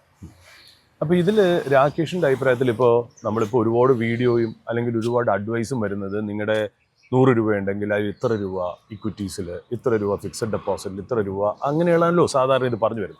പക്ഷേ അതിനപ്പുറമായിട്ട് എനിക്ക് രാകേഷ് പ്രത്യേകിച്ച് മുത്തൂറ്റ് സെക്യൂരിറ്റീസ് പോലുള്ള ഒരു കമ്പനിയിൽ നിന്നൊക്കെ വരുമ്പോൾ നമ്മളിതിൽ ആദ്യം നമ്മൾ ചേഞ്ച് ചെയ്യേണ്ടത് നമ്മുടെ ആറ്റിറ്റ്യൂഡാണ്, അല്ലേ? നമ്മുടെ അപ്രോച്ച് ടുവേർഡ്സ് മണി. അതായത് സാധാരണ ഈ ഒരു ആർട്ടിക്കിൾ ഉണ്ടായിരുന്നു പണ്ട് ബ്ലൂംബർഗിൽ വന്നതൊക്കെ, അതായത് പാരന്റിങ് യുവർ മണി എന്നാണ്. അതായത് നമ്മൾ പിള്ളേരെ എങ്ങനെയാണോ നമ്മൾ പരിപാലിക്കുന്നത് അതേപോലെ നമ്മുടെ പൈസയെ പരിപാലിക്കണം എന്നാണ്. അപ്പൊ കൂടുതലും ഈ പറയുന്ന പോലെ ഈ മാത്തമാറ്റിക്സ് ഒക്കെ നോക്കാതെ, അതായത് 10%, 20% അതിനെ ഏജ് ആയിട്ട് റിലേറ്റ് ചെയ്ത് നിങ്ങൾക്ക് ഭാവിയിൽ ഇത്ര രൂപ ഉണ്ടാക്കണമെങ്കിൽ ഇന്ന് മുതൽ ഇത്രയും സിപ്പിലേക്ക് ഇൻവെസ്റ്റ് ചെയ്യാന്ന് പറയുന്നതിനെക്കാട്ടിലും രാകേഷിന്റെ അഭിപ്രായത്തിൽ ഈ ആറ്റിറ്റ്യൂഡ് അല്ലെങ്കിൽ അപ്രോച്ച് ടുവേർഡ്സ് മണി, അതായത് ലൈഫ് എന്ന് പറയുന്നത് ഒരു കണക്കൂട്ടലുകൾ മാത്രം ആവരുതല്ലോ. നിങ്ങൾ ലൈഫും എൻജോയ് ചെയ്ത് പോകണം, നിങ്ങളുടെ ആ ഒരു സ്മൂത്ത്നെസ് ലൈഫിൽ കിട്ടണം എന്നുണ്ടെങ്കിൽ ഇതിൽ ആറ്റിറ്റ്യൂഡ് അല്ലെങ്കിൽ എങ്ങനെയാണ് ബിഹേവ് ചെയ്യേണ്ടതെന്നുള്ളതിന് വലിയ ഇമ്പോർട്ടൻസ് ഉണ്ട് രാകേഷ്. തീർച്ചയായിട്ടും നമുക്ക് ഈ നമ്മുടെ ലൈഫ് ആക്ച്വലി നമുക്ക് ഡിഫറെൻറ്റ് ഗോൾസ് ഉണ്ട്, നമുക്ക് ഡിഫറെൻറ്റ് പ്ലാൻസ് ഉണ്ട്. ഓരോരുത്തർക്കും ഓരോ രീതി വ്യത്യാസമാണ്. നമ്മളുടെ എങ്ങനെയായിരിക്കണം നമ്മളുടെ കറണ്ട് ലൈഫ്, റിട്ടയർഡ് ലൈഫ് എന്നൊക്കെ ഉള്ള എല്ലാവർക്കും ഒരു പ്ലാനുണ്ട്. കഴിവതും വലിയൊരു അസറ്റ് അലോക്കേഷനൊക്കെ ചെയ്ത് വലിയൊരു കോർപ്പസ് ഒക്കെ ഉണ്ടാക്കി നമ്മൾ ഈ ലോകത്തിൽ നിന്ന് പോകുന്നതിൽ വലിയ അർത്ഥമൊന്നുമില്ല. We have to be enjoy. നമുക്ക് എന്താ കിട്ടിയിരിക്കുന്ന ഫെസിലിറ്റി അല്ലെങ്കിൽ എല്ലാം നമ്മൾ എൻജോയ് ചെയ്ത് പോകണം. അപ്പം ദാറ്റ് അലോക്കേഷന് വലിയൊരു ഇമ്പോർട്ടൻസ് ഉണ്ട്. എന്താണ് നമ്മൾ ഈ പ്രസന്റിൽ നമ്മൾ ചിലവാക്കേണ്ടത്, ഫ്യൂച്ചറിലേക്ക് എന്താണെന്നുള്ള ഒരു കൃത്യമായ ഒരു നിർവചനം വേണം. അഫ്കോഴ്സ് ഈ പലപ്പോഴും നമ്മൾക്ക് ട്രഡീഷണലി അല്ലെങ്കിൽ നമ്മുടെ കേരളൈറ്റ്സിൽ കണ്ടിരിക്കുന്നത് വർക്ക് ഹാർഡ് ടയർലെസ്ലി, ചിലപ്പോൾ ജീവിതം ഒന്ന് നന്നായിട്ട് എൻജോയ് ചെയ്യാതെ ഇതെല്ലാം നമ്മൾ സേവ് ചെയ്ത് മാറ്റി വെച്ച് പിള്ളേർക്ക് വേണ്ടിയിട്ടായിരിക്കും. അപ്പം ആ ഒരു കാലഘട്ടം കഴിയുമ്പോൾ പിള്ളേർ അവരുടേതായ കാര്യം നോക്കി അവർ പോവുകയും ചെയ്യും. അപ്പോൾ ഈ ഒരു വെൽത്ത് ഇങ്ങനെ നിൽക്കുക. ആ സമയത്ത് നമുക്ക് സ്പെൻഡ് ചെയ്യാനായിട്ടുള്ള ഒരു ഇൻട്രസ്റ്റ് കാണത്തില്ല. നമ്മുടെ ഏജ് മാറി, നമ്മുടെ എന്താ പറയുന്നത് താല്പര്യങ്ങൾ മാറി. അപ്പം അത് പല ഫാമിലിയിലും കാണുന്നതാണ്. അപ്പം ഈ ഒരു കോർപ്പസ് നിധി കാക്കുന്ന ഭൂതത്തെ പോലെ അങ്ങനെ ലൈഫ് എൻജോയ് ചെയ്തു. അപ്പൊ അത് ആ കാഴ്ചപ്പാടൊന്നും പതുക്കെ മാറുന്നത് എപ്പോഴും നല്ലത്. നമ്മുടെ അസറ്റ് നമ്മൾ ജനറേറ്റ് ചെയ്ത് കുട്ടികൾക്ക് നല്ല വിദ്യാഭ്യാസം കൊടുക്കുക. അതാണ് എന്നെ സംബന്ധിച്ചുള്ള ഏറ്റവും പ്രയോറിറ്റി. അവർക്ക് ഏറ്റവും നല്ല വിദ്യാഭ്യാസം കൊടുക്കാവുന്ന വിദ്യാഭ്യാസം കൊടുക്കുക, അവരെ ആ രീതിയിൽ ഗൈഡ് ചെയ്യുക, അവരെ സെൽഫ് സ്റ്റാൻഡ് അവരുടെ കാലിൽ നിൽക്കുന്ന രീതിയിലേക്ക് ആക്കുക. ബാക്കിയുള്ള അസറ്റുകൾ നമ്മുടേതായ ഇഷ്ടത്തിനായിട്ട് നമ്മൾ അലോക്കേറ്റ് ചെയ്യുക. ഞാനും എൻ്റെ കുട്ടികളോട് പറഞ്ഞിട്ടുണ്ട്, നിങ്ങൾ ആൻസിസ്റ്റർ ഫാദർ ഉണ്ടാക്കി വെക്കുന്നത് നിങ്ങൾ നോക്കണ്ട, അല്ലെങ്കിൽ അത് നിങ്ങൾക്ക് എൻജോയ് ചെയ്യാനുള്ളതല്ല. നിങ്ങൾക്ക് ആവശ്യത്തിലുള്ള എഡ്യൂക്കേഷൻ തരുന്നു, അതിലൂടെ നിങ്ങളങ്ങ് ബിൽഡ് ചെയ്ത് പ്രോസ്പർ ആകുക. അപ്പം ഈ പറഞ്ഞ സൂരജ് പറഞ്ഞ കാര്യങ്ങൾക്ക് ഏകദേശം എന്നെ സംബന്ധിച്ചോളം ആ ഒരു കറണ്ട് ലൈഫ് എൻജോയ് ചെയ്ത് ഫ്യൂച്ചറിലേക്ക് നമ്മുടെ retirement too much depend on നമ്മുടെ ചിൽഡ്രനെ ഡിപ്പെൻഡ് ചെയ്യാത്ത ഒരു സാഹചര്യം നമ്മൾ മനസ്സിലാക്കി കണ്ടുകൊണ്ട് പ്രോപ്പറായിട്ടുള്ള റിട്ടയർമെൻറ്റ് പ്ലാൻ ചെയ്യുകയാണെന്നുണ്ടെങ്കിൽ ഒരു പക്ഷേ ഏറെക്കുറെ നമ്മൾ ഹാപ്പി ആവും. ഒരു മനുഷ്യൻ 100% ഹാപ്പി ആയിട്ട് ആരും കാണത്തില്ല. ഏകദേശം നമ്മുടെ ഒരു ലൈഫ് ഒരു ഹാപ്പി ആയിട്ട് നമുക്ക് പോകാൻ പറ്റും. ഇപ്പോൾ രാകേഷ്, നമ്മൾ സംസാരിച്ചു വന്നത് ലിക്വിഡിറ്റിയുടെ ഇമ്പോർട്ടൻസ് പറഞ്ഞു, പിന്നെ നമ്മുടെ എന്താ പറയുക ക്യാരക്ടർ എങ്ങനെയായിരിക്കണം, അതായത് ഇതിനകത്ത് പേരൻറ്റിങ് ചെയ്താണ് നമ്മൾ വെൽത്ത് പോകേണ്ടതെന്ന് പറഞ്ഞു, ഇൻഷുറൻസിൻ്റെ കാര്യം പറഞ്ഞു. നമ്മൾ ഇതിനകത്ത് പൊതുവെ നോക്കാൻ നേരത്തെ അപ്പോൾ രാകേഷ് പറഞ്ഞൊരു പോയിന്റിൽ നിന്ന് എനിക്ക് മനസ്സിലായാലും എനിക്ക് ഇഷ്ടപ്പെട്ട ഒരു കാര്യം, അതുമല്ല ഒരു മൈഫിൻ്റെ റിസർച്ച് ഡെസ്ക് എന്ന രീതി ഞാൻ എപ്പോഴും ആഗ്രഹിക്കുന്നത് ഇതേപോലെ ഫിഗേഴ്സ് കൊടുക്കുക എന്നുള്ളതല്ല. അതായത് നിങ്ങൾ ജീവിച്ചതിന് ശേഷം ബാക്കിയുള്ള കാശിൽ നമുക്ക് ഇൻവെസ്റ്റ്മെൻറ്റ് ക്രിയേറ്റ് ചെയ്യാം. ആ രാകേഷ് പറഞ്ഞ പോയിന്റാണ് എനിക്ക് അതിനകത്ത് ഇഷ്ടപ്പെട്ടത്. അതായത് നമുക്ക് ഓരോരുത്തർക്കും ഓരോ ലൈഫ് സ്റ്റൈൽ ആസ്പിറേഷൻ ഉണ്ട്, അല്ലേ? ചിലവർക്ക് ഭയങ്കരമായിട്ട് കൺസർവേറ്റീവായിട്ട് ജീവിക്കണം, ചിലവർക്ക് അഗ്രസീവായിട്ട് ജീവിക്കണം. അപ്പം നമുക്ക് ആവശ്യമുള്ള പൈസ, ഉദാഹരണത്തിന് 50,000 രൂപ നമുക്ക് ശമ്പളം കിട്ടുന്നു എന്ന് വിചാരിക്കാം. ആ സാലറിയിൽ നിന്ന് ഒരു 40,000 രൂപയ്ക്ക് നമ്മൾ ആഗ്രഹിക്കുന്ന രീതിയിൽ, അതായത് ഒരു ഹാൻസം ആയിട്ടുള്ള ലൈഫ് നമ്മൾ ചെയ്തു. ഈ ബാക്കിയുള്ള 10,000 മതി നമുക്ക് ശരിക്കും പറഞ്ഞ ഒരു ഇൻവെസ്റ്റ്മെന്റ് പ്ലാനിങ്ങിന്, അല്ലേ? അല്ലാണ്ട് നമ്മൾ മറ്റുള്ള വീഡിയോകളിലോ വേറെ ആരെങ്കിലും സജസ്റ്റ് ചെയ്യും പോലെ ഇത്ര പെർസെൻറ്റേജ് ഓഫ് മണി എന്ന് മാറ്റി വെക്കുന്നതിനേക്കാളും ജീവിതവും എൻജോയ് ചെയ്യുക, അതിൻ്റെ കൂടെ എക്സസ് വരുന്ന, അതായത് നിങ്ങളുടെ ഒരു ഹാൻസം ലൈഫ് കഴിഞ്ഞിട്ട് നിങ്ങൾക്ക് മെയിൻറ്റെയിൻ ചെയ്യാൻ പറ്റുന്ന ആ ഒരു രീതിയിലേക്ക് വരുന്നത് ഒരു നല്ല രീതി തന്നെയല്ലേ? തീർച്ചയായിട്ടും അങ്ങനെയാണോ ചെയ്യേണ്ടത്? അതെ അതെ, ഞാൻ എൻ്റെ ഒരു വ്യക്തിപരമായ ഒരു അഭിപ്രായം തന്നെയാണ് പറഞ്ഞത്. കാരണം നമ്മുടെ ജീവിതം ആസ്വദിക്കുക, അതിനോടൊപ്പം തന്നെ നമുക്കുള്ളൊരു കാഴ്ചപ്പാട് നമ്മളുടെ എങ്ങനെ ആയിരിക്കണം എന്നുള്ള കൂടെ കൊണ്ടുപോവുക. ഈ ജീവിതം ആസ്വദിക്കുക എന്ന് പറയുമ്പോൾ ഞാൻ അതിൻ്റെ അകത്ത് പറയാൻ വിട്ടുപോയതായിട്ട്, നമ്മളതിനകത്ത് മറ്റൊരാളെ കണ്ട് കോപ്പി ചെയ്യരുത്. ചിലപ്പോൾ അതിലേക്ക് എത്താൻ വേണ്ടി ചിലപ്പോൾ ഉള്ള ബാൻഡ് വിഡ്ത്ത് നമുക്കില്ലെങ്കിൽ നമ്മൾ ബോറോ ചെയ്യാൻ ശ്രമിക്കും. മനസ്സിലായി. അതല്ല ഞാൻ ഉദ്ദേശിച്ചത്. നമ്മുടെ വരവും ചെലവും, അതാണ് ആദ്യം ഞാൻ ഒരു പിയാൻഡൽ നമുക്ക് ഉണ്ടെന്ന് പറഞ്ഞത്. നമുക്ക് എവിടെ നിന്നാണോ വരുന്നത്, എങ്ങനെയാണോ ചെലവാക്കുന്നത്, അത് എവിടെയൊക്കെ നമുക്ക് ടൈറ്റൻ ചെയ്യാം, എവിടെയൊക്കെ, അതെല്ലാം ആ കീ എല്ലാം നമ്മുടെ കയ്യിൽ തന്നെ ഇരിക്കും. ഓക്കെ, പലപ്പോഴും ഞാൻ ഈ ഓരോരുത്തരുടെയൊക്കെ പോർട്ട്ഫോളിയോ എടുത്തൊക്കെ കാണുമ്പോഴത്തേക്കും സംസാരിക്കുമ്പോഴൊക്കെ ഞാൻ കാണുന്നത്, ഇപ്പം നമുക്ക് ഹൗസിംഗ് ലോൺസ് ഒക്കെ പലരും എടുക്കും. ഓക്കെ, നമ്മുടെ ഒരു ഷെൽട്ടർ എന്ന് പറയുന്നത് നമുക്കെല്ലാം നീഡാണ്. അപ്പോൾ നമ്മളൊരു ചിലപ്പോൾ ഒരു വർഷം മുഴുവൻ കോർപ്പസ് കയ്യിലില്ലെങ്കിൽ നമ്മളൊരു ഹൗസിംഗ് ലോൺ എടുക്കും. ഹൗസിംഗ് ലോൺ എടുത്തു കഴിയുമ്പോൾ നമ്മൾ എടുക്കുന്ന അന്നത്തെ ഒരു ടേംസ് ഒരു 5 വർഷം കഴിയുമ്പോഴത്തേക്കും ഒത്തിരി വ്യത്യാസം വരും. അതെ. അപ്പോൾ ആ ടേംസ് പ്രിവെയിലിംഗ് ആയിട്ട് അതൊരു കോമ്പറ്റീറ്റീവ് ആണോ എന്ന് ആരും ചെക്ക് ചെയ്യുന്നില്ല. കാരണം ആ EMI എല്ലാവരുടെയും തലയിൽ അങ്ങ് രജിസ്റ്റർ ചെയ്തിരിക്കും. എല്ലാ മാസവും എനിക്ക് ഇത് കൊടുക്കണം. അങ്ങനെ ഫൈൻ ട്യൂൺഡായി പോകും.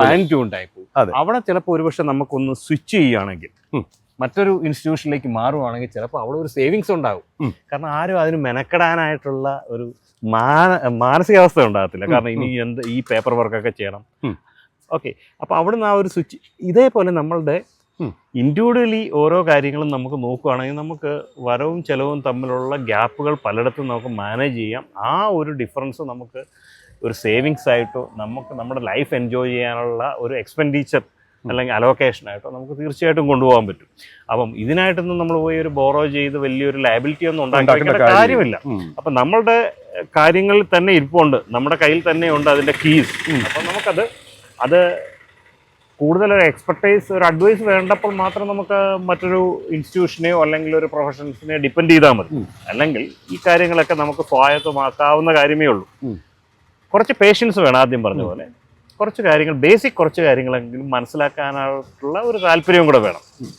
ഒരു കാര്യം മുഴുവൻ മനസ്സിലാക്കാൻ ആർക്കും പറ്റത്തില്ല. അങ്ങനെ മുഴുവൻ അറിയാവുന്ന ആൾ തന്നെ ഇല്ല ഫ്രണ്ട്സൊക്കെ. പക്ഷെ ഒരാൾ നമ്മളോടൊരു കാര്യം നമ്മളോട് പറയുമ്പോൾ കുറച്ച് കാര്യങ്ങൾ നമുക്ക് ആൾറെഡി അത് ഉൾക്കൊള്ളാനും മനസ്സിലാക്കാൻ പറ്റുമെങ്കിൽ നമുക്ക് ചിലപ്പോൾ പക്ഷെ നമ്മളെ അയാൾ പറ്റിക്കപ്പെടത്തില്ല. നമുക്ക് അയാൾക്ക് നമ്മളെ പറ്റിക്കാൻ സാധിക്കത്തില്ല, അല്ലെങ്കിൽ നമ്മളെ ഒരു തെറ്റിദ്ധരിപ്പിക്കാൻ ഇല്ല. പിന്നെ ആൾവേസ് നമുക്കൊരു ക്രോസ് ചെക്കിങ്, ഒരു റെക്കൺസിലേഷൻ നമുക്ക് എപ്പോഴും നല്ലതാണ്. ഒരാൾ പറഞ്ഞത് ബ്ലൈൻഡ്ലി വിശ്വസിക്കാതെ മറ്റൊരാളെ നമ്മളൊന്ന് കൺസൾട്ട് ചെയ്യുകയോ മറ്റൊരിടത്ത് അത് ചെക്ക് ചെയ്യുകയോ, ഇപ്പം ChatGPT മറ്റോ എവിടെ വേണമെങ്കിലും നമ്മൾ ചോദിച്ചു കഴിഞ്ഞാൽ നമുക്ക് ആൻസർ കിട്ടും. അപ്പോൾ നമുക്കൊന്ന് കമ്പയർ ചെയ്യാൻ പറ്റും. ഒരു ബ്ലൈൻഡ്ലി നമ്മളൊന്നിനെയും കണ്ണടച്ച് വിശ്വസിക്കാതെ നമുക്ക് കുറച്ച് ക്രോസ് ചെക്ക് ചെയ്ത് നമ്മൾക്ക് റെക്കൺസിലേഷൻ, സ്വയം ബോധ്യം വന്നിട്ട് ആ തീരുമാനമൊക്കെ എടുത്ത് പോകുന്നതൊക്കെ തന്നെ ആയിരിക്കും ഒരു ലൈഫ് എപ്പോഴും ഒരു സെക്യൂർ ആൻഡ് ഒരു ഹാപ്പി ആയിട്ടൊക്കെ പോകാനായിട്ട് ഉള്ള ഒരു സാധ്യത അല്ലെങ്കിൽ അവസ്ഥ. ഞാനിത് രാകേഷിനോട് ചോദിക്കാൻ കാര്യം എന്ന് വെച്ചാൽ, എനിക്ക് രാകേഷ് തന്നെ വരണം എന്ന് ആഗ്രഹം എന്തായിരുന്നു വെച്ചാൽ, ഈ ഇൻ്റർവ്യൂവിന് നമ്മൾ എത്രയോ ഇൻവെസ്റ്റേഴ്സിന് ഡെയിലി കാണുന്നുണ്ട്. അതായത് 26 years ഓഫ് എക്സ്പീരിയൻസ് ഇൻ, എന്താ പറയുക, വെൽത്ത് മാനേജ്മെൻറ്റ് എന്ന് പറയുന്നത് ചില്ലറയല്ല. അതായത് പല സ്വഭാവക്കാർ, പല കാലഘട്ടത്തിലുള്ള സ്വഭാവക്കാർ, ഇപ്പോൾ കോവിഡിന് വന്നതിന് ശേഷമുള്ള ഒരു ആറ്റിറ്റ്യൂഡ് ചേഞ്ച്, കോവിഡിന് മുമ്പുള്ള ആറ്റിറ്റ്യൂഡ് ചേഞ്ച്, ഒരുപാട് അസറ്റ്സ് അണ്ടർ മാനേജ്മെൻറ്റ് മുത്തൂറ്റ് സെക്യൂരിറ്റീസിന്. അതായത് ഓരോരുത്തർ രാകേഷിൻ്റെ മുന്നിൽ അവരുടെ സക്സസ്സും പറയാറുണ്ട്, ഫെയിലറും പറയാറുണ്ട്. അപ്പം നമ്മൾ സാധാരണ നമ്മളൊരു വീഡിയോ കാണുമ്പോൾ എപ്പോഴും 1-on-1 ആണ്. അതായത് പറയുന്ന ആൾ, അതായത് ഹോസ്റ്റ് ആയിട്ടുള്ള, ആങ്കർ ആയിട്ടുള്ള ആൾ അദ്ദേഹത്തിൻ്റെ അഭിപ്രായമാണ് അടിച്ചേൽപ്പിക്കുന്നത് എന്നുള്ളത്. ബട്ട് ഇത് കുറച്ചുകൂടി ഡെമോക്രാറ്റിക് ആണ്. രാകേഷ് പറയുമ്പോൾ എന്ന് പറഞ്ഞാൽ കുറച്ചുകൂടി ഡെമോക്രാറ്റിക്. കാര്യം രാകേഷ് പറയുമ്പോൾ രാകേഷ് എങ്ങനെയാണ് ഒരു പേഴ്സണൽ ഒപ്പീനിയൻ ഉണ്ടാക്കിയത്? ഇത്രയും ഇൻവെസ്റ്റേഴ്സിൻ്റെ അനുഭവങ്ങളിൽ നിന്നാണ് ഉണ്ടാക്കിയത്, സ്വന്തം അനുഭവത്തിൽ നിന്ന് മാത്രമല്ല എന്നുള്ളതാണ്. അപ്പോൾ എനിക്ക് ഈ ഇൻ്റർവ്യൂവിന് ശരിക്കും രാകേഷ് വരണം എന്ന് ആഗ്രഹിച്ചത് തന്നെ. ഞാൻ ആക്ച്വലി ഓരോ പ്രോഗ്രാംസും അല്ലെങ്കിൽ ഓരോ ഷോയും ചെയ്യുമ്പോൾ നമ്മൾ ശരിക്കും ഒരു, എന്താ പറയുക, ഒരു ആങ്കറിനെ ഹാൻഡ് പിക്ക് ചെയ്യണം. സാധാരണ ഈ ഏത് ചാനലുകളെയും നോക്കുകയാണെങ്കിലും ഓരോരുത്തരുടെ അവൈലബിലിറ്റി, ബ്രാൻഡ് നെയിം വെച്ചിട്ടാണ് ഒരു പരിപാടി അവതരിപ്പിക്കുന്നത്. ഞങ്ങളെ സംബന്ധിച്ച് അങ്ങനെയല്ല. ഞങ്ങളെ സംബന്ധിച്ച് വെച്ചാൽ ഒരാൾ വെൽത്ത് മാനേജ്മെന്റിൽ ഇരുത്തം വന്ന ഒരാൾ എന്നുള്ള രീതിയാണ്. രാകേഷിനെ എനിക്ക് പേഴ്സണലി അറിയാമെന്നുള്ളൂ. രാകേഷിന്റെ ആറ്റിറ്റ്യൂഡും ക്യാരക്ടറും അറിയാം. വളരെ മെച്ചുവർ ആയിട്ടുള്ള ഒരാൾ. അങ്ങനത്തെ ഒരാളായിരിക്കണം ഇവിടെ സംസാരിക്കണം എന്നായിരുന്നു എനിക്ക് ആഗ്രഹം. ഇപ്പൊ രാകേഷിനെ സംബന്ധിച്ച് ഇപ്പൊ നമ്മൾ സംസാരിച്ച ഒരു ടാർഗറ്റ് ക്രൗഡ് എന്ന് പറഞ്ഞാൽ 25 വയസ്സ് മുതൽ ഒരു 35 വയസ്സ് വരെയാണ്. ശരിക്കും അവരോട് ഒരു പേഴ്സണൽ രീതിയിൽ എന്ത് മെസ്സേജ് ആയിരിക്കും രാകേഷ് കൊടുക്കാൻ പറ്റും? യൂഷ്വലി എന്നോട് വ്യക്തിപരമായിട്ട് വരുന്നത് നമ്മുടെ ഒരു സിസ്റ്റത്തിൽ ഉള്ള ഹൈറാർക്കി ലെവൽ പല ലെവലിലായിരിക്കും കസ്റ്റമേഴ്സുകൾ കയറി വരിക. നേരിട്ട് വരുന്ന കസ്റ്റമേഴ്സുകളുണ്ട്. അപ്പം വ്യക്തിപരമായിട്ട് എൻ്റെ ഒരു പേഴ്സണൽ ലൈഫ് തന്നെയാണ് ആൾമോസ്റ്റ് പ്രൊഫഷണൽ ലൈഫ്. വലിയ വ്യത്യാസമൊന്നുമില്ല. കാരണം നമ്മളൊരു പേഴ്സണൽ ലൈഫിൽ ടോട്ടലി ഡിഫറെൻറ്റ്, പ്രൊഫഷണൽ ലൈഫിൽ ടോട്ടലി വ്യത്യാസമാണെങ്കിൽ ചിലപ്പോൾ ഒരു പക്ഷേ എന്നെ സംബന്ധിച്ചുള്ള ഒരു ഇക്വേഷൻ ബാലൻസ് ആകത്തില്ല. അപ്പം ഒരു പേഴ്സണൽ ലൈഫിൽ ഞാൻ പുലർത്തിപ്പോരുന്ന അല്ലെങ്കിൽ ഫോളോ ചെയ്യുന്ന പ്രിൻസിപ്പിൾ പലതും തന്നെയായിരിക്കും പ്രൊഫഷണൽ ലൈഫ്. അപ്പം കുറേ കാര്യങ്ങൾ ഞാൻ സംസാരിക്കുമ്പോൾ എൻ്റെ വ്യക്തിപരമായ കാര്യങ്ങളായിരിക്കും പറയുക. ഞാനത് ആ മുഖവരയോടുകൂടെ പറയുന്നത്. ഇത് തികച്ചും എൻ്റെ പേഴ്സണൽ കാര്യമാണ്. ഇതാണ് എൻ്റെ ഒരു പേഴ്സണൽ അഡ്വൈസ്. ഒരു കമ്പനിയുടെ വ്യൂവും ആൾമോസ്റ്റ് സെയിം തന്നെയാണ്. ബിക്കോസ് ഓഫ് ഞാൻ ഇതിൽ വലിയ വ്യത്യാസം കലർത്താതെയാണ് കൊണ്ടുപോകുന്നത്. അപ്പം ആ രീതിയിൽ അത് നിങ്ങൾക്ക് കോപ്പപ്പ് ചെയ്യാൻ പറ്റുന്നോ, ഫോളോ ചെയ്യാൻ പറ്റുന്നുണ്ടോ എന്നുള്ളത് ആദ്യമേ ഒന്ന് ശ്രദ്ധിക്കാറുണ്ട്, എൻഷുർ ചെയ്യാറുണ്ട്. പിന്നെയാണ് അവരുടെ ഒരു താല്പര്യത്തിനെ പറ്റി നമ്മൾ മനസ്സിലാക്കുന്നത്. അത് ഈ ഏജ് ഗ്രൂപ്പ് ഏതായിക്കോട്ടെ, എന്താണ് അവരുടെ ഒരു താല്പര്യം, അല്ലെങ്കിൽ എന്താണ് അവരുടെ ഒരു ഫോർകാസ്റ്റ്, കാര്യങ്ങൾ വ്യക്തമായിട്ട് അവർ പറഞ്ഞ് നമുക്ക് തരുന്നുണ്ടോ എന്നുള്ള ഒരു കാര്യം നമ്മൾ എപ്പോഴും ചിന്തിക്കും. കാരണം കുറച്ച് ഹൈഡ് ചെയ്തിട്ട് കുറച്ച് മാത്രം പറഞ്ഞാൽ നമുക്കൊരു കൃത്യമായിട്ടുള്ളൊരു കാര്യങ്ങൾ പറയാൻ പറ്റത്തില്ല. ഒരു അഡ്വൈസ് എന്ന് പറയുന്നത് ഓഫ് കോഴ്സ് ഒരാളുടെ അഡ്വൈസസ് ആയിരിക്കണമില്ല മറ്റൊരാളുടെ. എല്ലാവർക്കും വ്യത്യസ്തമായ അഭിപ്രായങ്ങളുണ്ടാവും. അപ്പം ഇത് മുഴുവൻ കേട്ട് കഴിയുമ്പോൾ മാത്രമേ നമുക്കൊരു കൃത്യമായ നമ്മുടേതായ ഒരു അഡ്വൈസസ് അല്ലെങ്കിൽ നമ്മുടേതായ ഒരു അഭിപ്രായം നമുക്ക് രേഖപ്പെടുത്താൻ പറ്റത്തുള്ളൂ. അപ്പോൾ ആ രീതിയിൽ നമ്മൾ ഈ പറയുന്ന എല്ലാ കമ്മ്യൂണിറ്റിയെ നമ്മൾ കാണുമ്പോൾ, യങ്സ്റ്റേഴ്സ് നമ്മൾ ബേസിക്കലി നമ്മൾ കോളേജസിൽ അല്ലെങ്കിൽ ഈ സ്കൂൾസിലൊക്കെ പോയി എടുക്കുമ്പോൾ അവർക്ക് പെട്ടെന്ന് ചിലപ്പോൾ നമ്മൾ പറയുന്നതൊക്കെ ഉൾക്കൊള്ളാൻ പറ്റത്തില്ല. കാരണം അവരുടെ ഒരു ലോകം വേറെയാണ്, അവരുടെ ഒരു കാഴ്ചപ്പാട് വേറെയാണ്, ജനറേഷൻ്റെ ഗ്യാപ്പ് ഡെഫിനറ്റ്ലി ഉണ്ടാവും.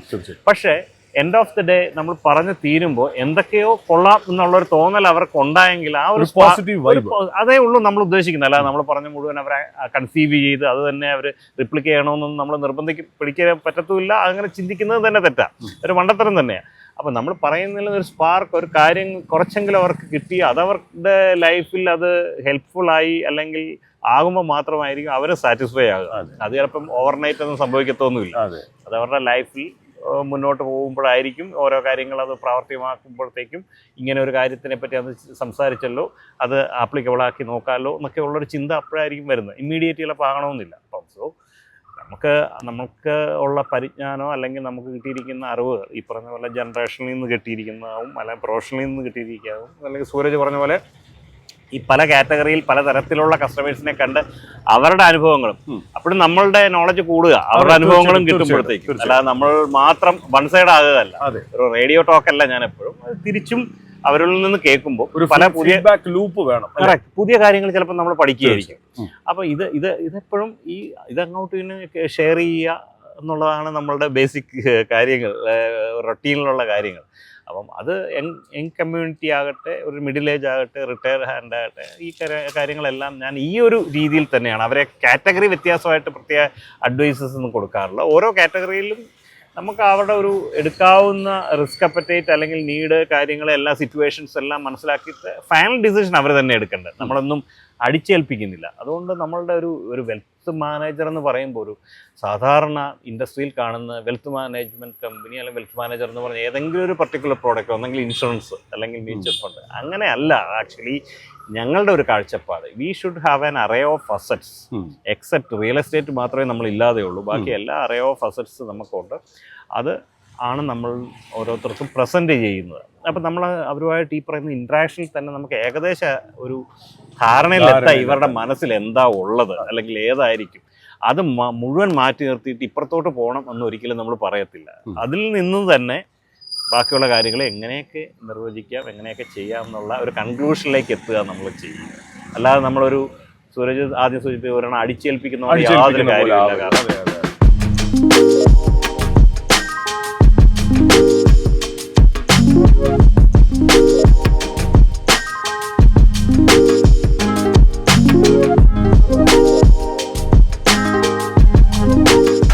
മുന്നേ 2 ചായ. അപ്പോൾ ഇത് ആക്ച്വലി ഇവർക്ക് എക്സ്പ്ലനേഷൻ സ്പ്രെഡ് ചെയ്യുമ്പോൾ, അതായത് ജസ്റ്റ് ഒരു ഇൻഫർമേഷൻ മാത്രമല്ല എന്നുള്ള രീതിയിലേക്ക് നമ്മൾ കൊടുക്കുമ്പോൾ താങ്ക്സ്,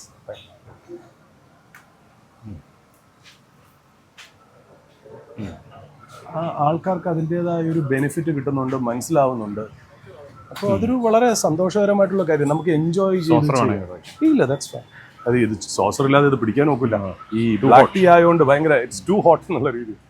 അപ്പോൾ അങ്ങനത്തെ രീതിയിലേക്കാണ് ഇത് വരുന്നത്. അപ്പോൾ ഇത് ചെയ്യുമ്പോൾ ഒരു സന്തോഷം, അല്ലല്ല, ബേസിക്കലി ഒരു മാനസിക സന്തോഷം ഭയങ്കരമാണ്. അതെ. പിന്നെ മോണിറ്ററിനേക്കാൾ അപ്പുറം അതാണല്ലോ, ഒരു പ്രൊഫഷനെ ഹാർഡായി നമ്മൾ വളരെ സ്നേഹിക്കുമ്പോൾ കിട്ടുന്നത് എൻഡ് ഓഫ് ദ ഡേ ആ ഒരു സാറ്റിസ്ഫാക്ഷൻ, അത് നിർവചിക്കാൻ പറ്റാത്ത കാര്യം. ഇപ്പൊ ലൈവ് എക്സാമ്പിൾ ഒരു വ്യൂ എന്ന് പറയുമ്പോൾ കിട്ടുന്ന ഒരു അക്നോളജ്മെന്റ്. അതെ. ഇതില് ആക്ച്വലി ഇതിന്റെ പുറകിൽ ഞാൻ തലയിട്ടപ്പോഴാണ് മനസ്സിലായത് ബിസിനസ് ഓപ്പർച്യൂണിറ്റി. ഇപ്പോൾ പറഞ്ഞില്ല, എനിക്കൊരു ഡിസ്ട്രിബ്യൂഷൻ സർവീസസോ അല്ലെങ്കിൽ ഇൻവെസ്റ്റ്മെന്റ് മാനേജ്മെന്റ് സർവീസോ ഉണ്ടായിരുന്നെങ്കിൽ കോടികളുടേതായ ഒരു AUM ഉണ്ടാക്കാമായിരുന്ന കാര്യം. ജനങ്ങൾക്ക് ആവശ്യം ട്രസ്റ്റബിൾ ആയിട്ടുള്ള പാർട്ട്നേഴ്സ്. അതുമില്ല, ആ കോവിഡ് കഴിഞ്ഞതിന് ശേഷം ഈ F&O എന്നുള്ള ഒരു അഫെക്ഷൻ പോയി. അതായത് ഇപ്പൊ ലാസ്റ്റ് ഒരു കൊല്ലം മാർക്കറ്റ് ഡൗൺ ആയപ്പോൾ ആൾക്കാർക്ക് അതിനോടുള്ള വിശ്വാസം കുറഞ്ഞു. അല്ല, ഇപ്പൊ നോക്കിയാൽ വോളിയം എക്സ്ചേഞ്ചിൽ ഭയങ്കര വളരെ കുറവാണ്. ബിക്കോസ് ഓഫ് ആ കാറ്റഗറി പതുക്കെ ഒരു കൺസർവേറ്റീവ് ആയിട്ട് മാറി, ഇൻവെസ്റ്റ്മെന്റ് ലോങ് ടൈം തെറ്റൊക്കെ മനസ്സിലായി. അപ്പൊ അവര് ഇങ്ങനെ പറയുമ്പോൾ ഈ സമയത്ത് ഒരു സ്പേസ് നമുക്ക് കിട്ടി, അത് വേറെ ആർക്കും ചെയ്യാൻ പറ്റൂല എന്ന് കൂടി തോന്നി.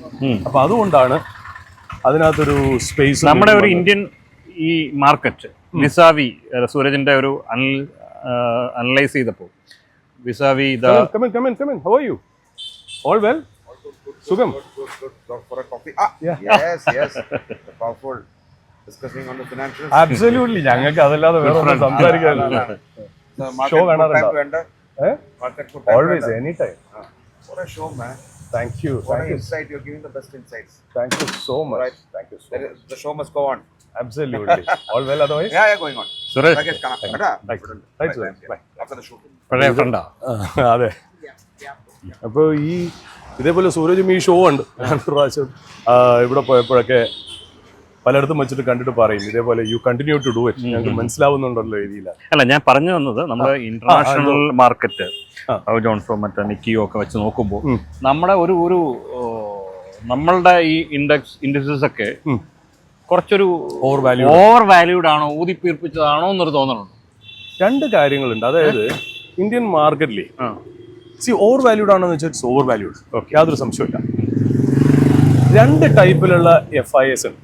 ഒന്ന് ഞാൻ പറഞ്ഞ പോലെ റൂത്ത്ലെസ് ആയിട്ടുള്ള FIS, അതായത് ഇത് വിറ്റിട്ട് ഹോങ്കോങ്ങിലേക്ക്, അതായത് ഓപ്പർച്യൂണിറ്റി എവിടെയാണ് ഉള്ളത് അവിടേക്ക് പൈസ മൈഗ്രേറ്റ് ചെയ്തുകൊണ്ടിരിക്കും, അതൊരു സൈഡ്. അല്ലാണ്ട് ലോങ് ടേം FIS ഉണ്ട്. ഈ ലോങ് ടേം FIS PE നോക്കാറില്ല, മറ്റുള്ളവർ PE market cap to GDP ഒക്കെ നോക്കും എന്നുള്ള.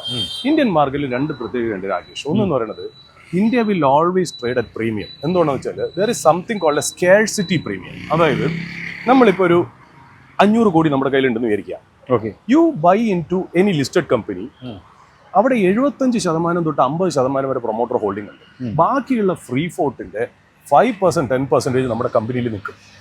മനസ്സിലായി? അതായത് 500 കോടി മതി നമുക്കൊരു 5% സ്റ്റേക്ക് എടുക്കാൻ. കാര്യം ഇന്ത്യയുടെ ഇക്വിറ്റി ബേസ് വളരെ കുറവാണ്. But if you look at a company in US, equity base വളരെ ലാർജ് ആണ്. ഈ 500 കോടിക്ക് ഒരു 1% സ്റ്റേക്ക് പോലും കിട്ടില്ല. There is nothing called a concept of promoter. അപ്പം നമ്മുടെ ഇവിടെ എന്ന് വെച്ചാൽ ഇന്ത്യൻ മാർക്കറ്റിൽ ഒരു സ്റ്റോക്ക് മേടിക്കണം എന്നുണ്ടെങ്കിൽ തീർച്ചയായിട്ടും ഒരു ഡിമാൻഡിന്റെ കുറവുണ്ട്. അപ്പോൾ എപ്പോഴും അത് മേടിക്കുമ്പോൾ PE എലിവേറ്റഡ് ആയിട്ട് നിൽക്കും. ഒന്നാമത്തെ റീസൺ. രണ്ടാമത്തെ റീസൺ എന്ന് പറഞ്ഞാൽ if you look at the index components, ഇപ്പോൾ യു ലുക്ക് അറ്റ് റഷ്യൻ സ്റ്റോക്സിലെ ഇൻഡെക്സ് കമ്പോണൻസ് എല്ലാം എനർജി സ്റ്റോക്സ് ആണ്. ഈ energy stocks traditionally command lower PE. If you look at ബ്രസീലിന്റെ ഇൻഡെക്സ് കോൺസ്റ്റിറ്റ്യുവൻസി കംപ്ലീറ്റ് കോൺസ്റ്റിറ്റ്യുവൻസും കമോഡിറ്റി സ്റ്റോക്സ് ആണ്, which traditional commands lower PE. ഇപ്പൊ Brazilian മാർക്കറ്റിനെ ബോസ്വേപ്പനെ ഇന്ത്യയിലെ കമോഡിറ്റി മാർക്കറ്റായിട്ട് നിങ്ങൾ ഇക്വേറ്റ് ചെയ്യണമെങ്കിൽ രണ്ടിന്റെയും PE സെയിം ആണ്. റഷ്യൻ മാർക്കറ്റിന്റെ ആ എനർജി ഫീൽഡ് ആയിട്ടുള്ള ആ ഒരു ഇൻഡെക്സിനെയും ഇന്ത്യൻ മാർക്കറ്റിലെ IOCL, BPCL, HPCL, ONGC, oil India ആയിട്ട് കമ്പയർ ചെയ്യുമ്പോൾ PE സെയിം ആണ്. The difference is we have a lot of constituents which command higher PE, like retail, telecom, digital, ഇങ്ങനത്തെ ഒക്കെ കാര്യം. അപ്പൊ ഇന്ത്യൻ മാർക്കറ്റിനെ വേറൊരു എമർജിംഗ് മാർക്കറ്റായിട്ട് PE ബേസിസിൽ കമ്പയർ ചെയ്യണതിൽ അർത്ഥമില്ല. അതുകൊണ്ടാണ് ഇന്ത്യൻ മാർക്കറ്റ് എപ്പോഴും ഹയർ വാല്യുവേഷനിലും മൾട്ടി ബാഗേഴ്സ് തരുന്നത്. അപ്പം അങ്ങനെ ഒരു ട്രഡീഷൻ ആയിട്ടുണ്ട്. അപ്പോൾ ഇത് ഇന്ത്യൻ മാർക്കറ്റിനെ നമ്മൾ പി ബേസിസിൽ നമ്മൾ വാല്യൂറ്റ് ചെയ്യണം. അതുകൊണ്ടാണ് ഇന്ത്യൻ മാർക്കറ്റിൽ ഇപ്പോൾ ലാസ്റ്റ് ഒരു കൊല്ലമായിട്ട് മാർക്കറ്റ് ഡൗൺ ആണെങ്കിൽ പോലും there are hundreds of stocks which gave 50 to 60% in spite of the fact that the PE is high. Okay. We are also addressing 140 crore people. That is the consumer base India has, which no other country has. അല്ല, if you just see Indian stocks, particularly the companies are doing well. Absolutely. അവരുടെ balance sheet, അവർ ratios എല്ലാം നോക്കുകയാണെങ്കിൽ all good companies are doing quarter on quarter. അവരുടെ there is a progress they are registering. അതെ. പക്ഷേ ഈ പറയുന്ന സൂരജ് പറയുന്ന observation വളരെ കറക്റ്റാണ്. എനിക്ക് അത് പിന്നെ ഇതിൽ വേറെ പ്രശ്നമുണ്ട്. ശരിക്കും ഇന്ത്യൻ മാർക്കറ്റിലെ ലാസ്റ്റ് ഒരു കൊല്ലമായിട്ട് ഏതാണ്ട് 1.5 lakh crore-ന്റെ 1.5 lakh crore-ന്റെ FII FPI selling നടന്നു. 1.5 ലക്ഷം കോടിയുടെ പ്രൊമോട്ടറിന്റെ സെല്ലിംഗ് നടന്നു. ഇത്രയും സെല്ലിംഗ് നടന്നിട്ടും ഇന്ത്യൻ മാർക്കറ്റ് ശരിക്കും പറഞ്ഞാൽ അധികം വീണില്ല എന്ന് വേണം മനസ്സിലാക്കാൻ. കാരണം എന്താ വെച്ചാല് 7 ലക്ഷം കോടിയാണ് ഒക്ടോബർ വരെ മ്യൂച്വൽ ഫണ്ട് SIPs കൊടുത്തു.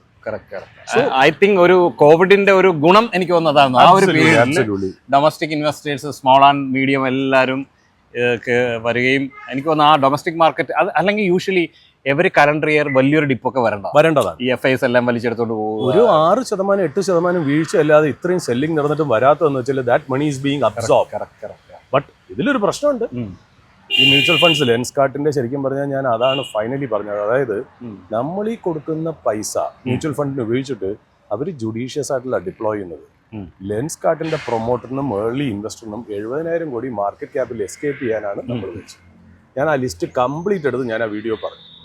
ഏതൊക്കെ കോട്ടക്കിന്റെ 7 സ്കീം, SBI മ്യൂച്വൽ ഫണ്ടിന്റെ 3 സ്കീം, ആക്സിസിന്റെ 4 സ്കീം, ഇവരെല്ലാവരും 38,000 കോടി ഇൻവെസ്റ്റ് ചെയ്തിട്ട് അതിന്റെ പ്രൊമോട്ടറിനെ 1000 കോടി വാല്യുവേഷനും ആക്കി എല്ലാ പ്രൈവറ്റ് ഇക്വിറ്റിക്കും ഇൻവെസ്റ്റ് കൊടുക്കും.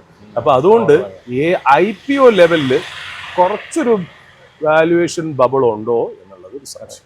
അതാണ് ഇപ്പൊ പ്രശ്നം. നമ്മൾ കൊടുക്കുന്ന പൈസ ജുഡീഷ്യസ് ആയിട്ട് ഒരു ലോ വാല്യുവേഷനിൽ കിടക്കുന്ന കമ്പനിയിലേക്ക് അല്ല ഇൻവെസ്റ്റ്മെന്റ് വരുന്നത്. It is use to bail out the IPOs at a higher valuation. ഈ പറയുന്ന ലെൻസ്കാർട്ട് കഴിഞ്ഞ ഒരു 2-3 വർഷം ആയിട്ടുള്ള IPOs അതെന്തോ സൂരജിന്റെ അഭിപ്രായം? ഇപ്പൊ IPO പാർട്ടിസിപ്പേറ്റ് ചെയ്ത് നമുക്ക് ഇതിനേക്കാളും ഒരു ലോവസ്റ്റ് വാല്യൂയിൽ പിന്നീട് ലിസ്റ്റ് ചെയ്ത് കഴിയുമ്പോൾ മാർക്കറ്റിൽ വാങ്ങാവുന്നതാണ്. ഒരു wise investor should look that route അല്ലേ? ഒരു വെൽത്ത് മാനേജ്മെന്റ് ബേസിക് മന്ത്ര ഒരു പ്രൈസ് ഏർണിംഗ് മൾട്ടിപ്പിൾസിൽ പറയുകയാണെങ്കിൽ buy at lower valuation and sell at higher valuation. But all the IPOs are listed at optimum valuation to higher valuation. So where is the gap? അപ്പൊ നമ്മുടെ ഇവിടെ വെച്ചാൽ അത് ലെൻസ്കാർട്ടിന്റെ ഞാൻ ചേർത്ത് പറയുന്നത് വെച്ചാൽ പണ്ട് 90കളിൽ ഒരു പബ്ലിക് ഇഷ്യൂനെ മാനേജ് ചെയ്യുന്നത് കൺട്രോൾ ഓഫ് ക്യാപിറ്റൽ ഇഷ്യൂസ് ആണ്, CCE. അന്ന് CCIയുടെ റൂൾ എന്താ അറിയോ? നിങ്ങൾ ലിസ്റ്റ് ചെയ്യണമെന്നുണ്ടെങ്കിൽ നിങ്ങളുടെ വാല്യുവേഷൻ CCI തീരുമാനിക്കും. എത്ര ഷെയർ ആർക്ക് കൊടുക്കണം, ഏത് പ്രൈസിന് കൊടുക്കണം തീരുമാനിക്കും. അപ്പോൾ valuation was built in to the public issue. നിങ്ങൾ അന്ന് ലെറ്ററൊക്കെ അയച്ച് കമ്പനിക്ക് കൊടുത്താലേ ആദിത്യ ബിർളയുടെ ഷെയർ കിട്ടുള്ളൂ എന്നുള്ള, ഇന്ത്യൻ ട്രയോണിന്റെ ഷെയർ കിട്ടുള്ളൂ എന്നുള്ളത് കറക്റ്റാണ്. ബട്ട് CCIനെ ഇപ്പൊ നമ്മൾ എന്നും പറയുന്നത് ഇന്ത്യൻ മാർക്കറ്റിലെ ലിബറലൈസേഷൻ വലിയൊരു റിഫോം ആയിരുന്നു. മൻമോഹൻ സിംഗും മറ്റേ നരസിംഹറാവും 1991-92. ബട്ട് അവര് ചെയ്ത ഒരു കാര്യം എന്താ? They abolished the CCI and brought in SEBI. SEBI വന്നപ്പോൾ സെബിക്ക് as per SEBI's constitution they do not have a mandate. അവരെ സംബന്ധിച്ച് ഈ പ്രോസസ്സ് കറക്റ്റായിട്ട് പാലിക്കുന്നു എന്ന് മനസ്സിലായി. Valuation is Indian issue. അപ്പൊ അതോടുകൂടി ഇന്ത്യൻ മാർക്കറ്റിൽ നിന്ന് ആ വാല്യുവേഷന്റെ സാധനം പോയി. അപ്പൊ ഞാൻ ഈ ലെൻസ്കാർട്ടിനെ തുടങ്ങിയത് അതാണ്. CCIയുടെ കാലഘട്ടമായിരുന്നെങ്കിൽ ഈ വൃത്തിയോട് നടക്കത്തില്ലായിരുന്നു ഞാൻ പറഞ്ഞു. തീർച്ചയായിട്ടും ലെൻസ്കാർട്ട് ഞാൻ അയച്ചു information. You have a lot of insights. ഞാൻ ആ ലൈനിലോട്ടൊന്നും പോകാത്തതുകൊണ്ട് ഇത് ആക്ച്വലി സിമ്പിൾ ആക്കിയിട്ട് ഞാൻ ഒന്ന് കാര്യങ്ങളെ അവതരിപ്പിച്ച് കാണിക്കുന്നു. അതാ വേണ്ടത്. സാധാരണക്കാരുടെ ഈ അപ്രീഷിയേറ്റ് ചെയ്യുന്നത് അത് സാധാരണക്കാരിലേക്ക് എത്തുന്നു എന്നുള്ളത്. അതെ, കാര്യം എന്നെ സംബന്ധിച്ച് ഇതെന്ന് പറഞ്ഞാൽ ഒരു വാല്യൂ ഇൻവെസ്റ്റിംഗിന്റെ മെത്തേഡുകളൊക്കെ ആലോചിച്ച് കഴിഞ്ഞാൽ the amount of money business wise ആണെങ്കിൽ ഇറ്റ്സ് ഗോണ ബി ഹ്യൂമങ്കസ്. അപ്പൊ അതാണ് അതിനകത്തുള്ളൊരു കാര്യം. മധുരയിടാത്തതുകൊണ്ട് കയ്പ് വരും. അതെ, എനിക്ക് പക്ഷേ അത് ശീലമാണ്. മധുരമാണെങ്കിലാണ് ഞാൻ പ്രശ്നം. അല്ലല്ല, കുറച്ച് കഴിയുമ്പോൾ യൂസ്ഡ് ആവും. ഞാനത് പർപ്പസ്ഫുള്ളി നിർത്തിയവരോ, കാരണം അച്ഛനും അമ്മയ്ക്കും ഒക്കെ ഷുഗർ ഉണ്ട്. അപ്പൊ എപ്പോ വേണമെങ്കിലും നമുക്ക് ഓട്ടോമാറ്റിക്കലി വരാം. ബോർഡർ ലൈനിലായിപ്പോ. അതെ. അപ്പൊ വ്യൂവേഴ്സിന്റെ അറിവിന് വേണ്ടിയാണ് ഞാൻ പറയുന്നത്. നമ്മൾ ഈ വെൽത്ത് മാനേജ്മെന്റ് ഒരു പ്രോഗ്രാം നടത്തിയത് നിങ്ങളുടെ എത്രത്തോളം നിങ്ങളുടെ പൈസ എത്രയൊക്കെ ശതമാനം ഓരോ അസറ്റ് ക്ലാസ്സിൽ ഇടണം എന്നല്ല, നിങ്ങൾക്ക് ജീവിക്കാനുള്ളത് നിങ്ങൾ ജീവിക്കണം, സന്തോഷത്തോടു കൂടി ലൈഫ് എൻജോയ് ചെയ്യണം. ബാക്കി വരുന്ന കാശ് എങ്ങനെ ചെയ്യണമെന്നും അതിന് പെർസെൻറ്റേജ് കണക്കൊന്നുമില്ല, നിങ്ങളുടെ കംഫർട്ട് എന്ന് പറഞ്ഞു തരാനാണ് ഈ സ്പെഷ്യൽ പ്രോഗ്രാം ഞങ്ങൾ ചെയ്തതും. അത് മാത്രമല്ല, ഞാൻ ഈ ഷോയ്ക്ക് പിക്ക് ചെയ്യുന്ന ഗസ്റ്റുകളും ഹാൻഡ് പിക്ഡ് ആണ്. അതായത് വെൽത്ത് മാനേജ്മെന്റ് ഇൻഡസ്ട്രി അല്ലെങ്കിൽ ഒരു ബ്രോക്കിംഗ് കമ്പനിയുടെ CEO ആയിട്ടുള്ള രാകേഷ്. ഈ രാകേഷിന് 26 years ഓഫ് എക്സ്പീരിയൻസ്. മുത്തൂറ്റ് സെക്യൂരിറ്റീസിൽ എക്സ്പീരിയൻസ് ഉണ്ടെന്ന് പറയുന്നതിനെക്കാട്ടിലും എത്രയോ ലക്ഷക്കണക്കിന് ക്ലയൻസും കോടിക്കണക്കിന് അസറ്റ് സെന്റർ മാനേജ്മെന്റുമായിട്ട് ബന്ധമുള്ള ഒരു വ്യക്തി, വളരെ മെച്യൂറായിട്ട് കാര്യങ്ങളെ അനലൈസ് ചെയ്ത് അതിന് നമുക്കൊരു സൊല്യൂഷൻ പറയുന്നത്. ഒരിക്കലും മാർക്കറ്റിംഗ് കാര്യങ്ങളിൽ രാകേഷിന് വലിയ താല്പര്യമില്ല. രാകേഷ് എന്നും ഒരു വാല്യൂ ഇൻവെസ്റ്ററാണ്, ഒരു വാല്യൂ തോട്ടാണ് രാകേഷിന്റെ കയ്യിൽ. അതുകൊണ്ട് രാകേഷ് ആയിരിക്കണം ഈ ഷോയിൽ ഹോട്ട് സീറ്റ് എടുക്കണമെന്ന് വളരെ നിർബന്ധമായിരുന്നു മൈഫിനിൽ. സോ ഈ വക സ്പെഷ്യൽ പ്രോഗ്രാമായിട്ട് ഞങ്ങൾ വീണ്ടും നിങ്ങളുടെ മുന്നിലേക്ക് വരുന്നു. അതുവരെ ഗുഡ് ബൈ.